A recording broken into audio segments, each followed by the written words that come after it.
what's gonna be your first priority? Okay? Okay, hazard identification, but of those three things, okay, keep more people, what are you gonna do about the people that are already there? Give them something to do. Make sure that they are secure and something into a safe environment. But life safety is primary. We're gonna worry about the downtown business security. That's number three. Okay? First, okay? Yeah. Southern Alberta, a year and a half ago, this happened. It happened down in our town. All those rains we had in June, a year and a half ago.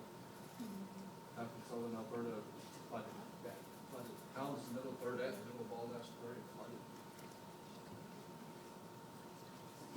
So first, You gotta go door to door, start getting. looking for the people that, Granny in her wheelchair,